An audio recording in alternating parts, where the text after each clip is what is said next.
Saint Martin বাংলাদেশের একমাত্র প্রবাল দ্বীপ। 6 কিলোমিটার লম্বা এবং আধা কিলোমিটার চওড়া এই দ্বীপটি বাংলাদেশের অন্যতম একটি গুরুত্বপূর্ণ অঞ্চল।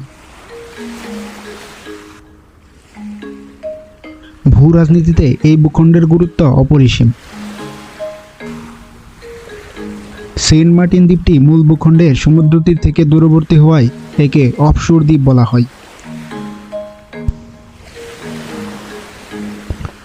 আন্তর্জাতিক আইন অনুযায়ী কোনো দেশের যদি অফশোর দ্বীপ থাকে তাহলে সেই দ্বীপ সংলগ্ন সমুদ্র অঞ্চল পাবে ওই দেশ।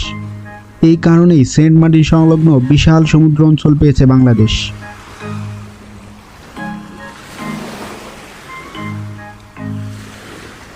সমুদ্রপথে বিশ্বের যে কোনো জায়গায় যাওয়া আসার জন্য যেই পথ রয়েছে তাকে ওপেন সি বলা হয়। সেন্ট মার্টিনের সুবাদে আমাদের দেশের জাহাজগুলো খুব সহজেই ওপেন সিতে পৌঁছাতে পারে। বাংলাদেশ অভ্যন্তরীণ নৌপথে দেশের মোট বাণিজ্যিক মালামালের 75% আনা নেওয়া করা হয় এই ওপেন সি ব্যবহার করে।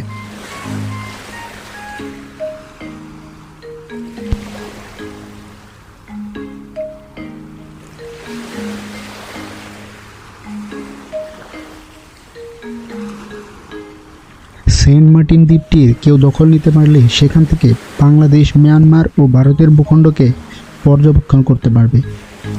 আর ঠিক এই কারণেই মিয়ানমার সেন্ট মার্টিন দ্বীপটিকে অতীতে একাধিকবার দখল করার চেষ্টা করেছিল।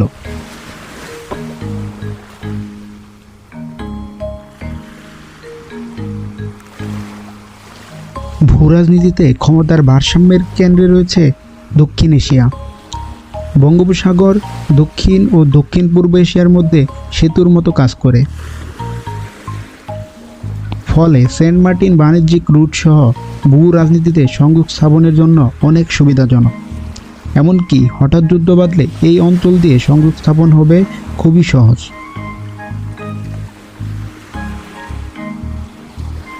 এসব কারণে চীন ও যুক্তরাষ্ট্র এখানে আধিপত্য বিস্তার করতে চায়।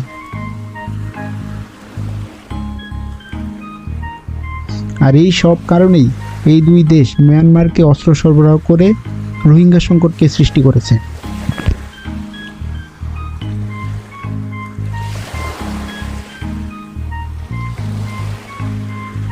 তবে অনেক সামরিক গবেষকদের মতে সেন্ট মার্টিনকে কৌশলগত যতটা গুরুত্বপূর্ণ বলা হয় আসলে তার ততটা গুরুত্ব নেই। দ্বীপটি এতটাই ছোট যে মিলিটারি বেস বা নৌঘাঁটি স্থাপন সম্ভব নয়।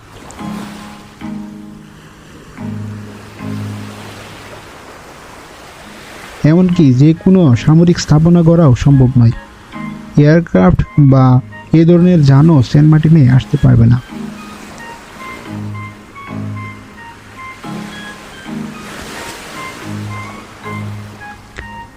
যুদ্ধজাহাজও ভিড়তে হলে যে পরিমাণ গভীরতা প্রয়োজন তা সেখানে নেই, তাই যুদ্ধজাহাজও সেন্ট মার্টিনে ভিড়তে পারবে না।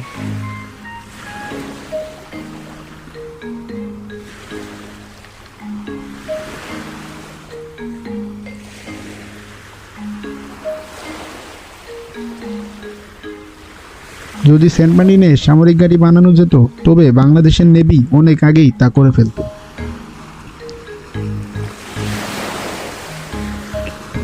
পরিবেশগত দিক ও অর্থনৈতিক দিক থেকেও সেন্ট মার্টিনের গুরুত্ব রয়েছে, কারণ এর সাথে পর্যটন ও মাছ আহরণের একাধিক বিষয় জড়িত।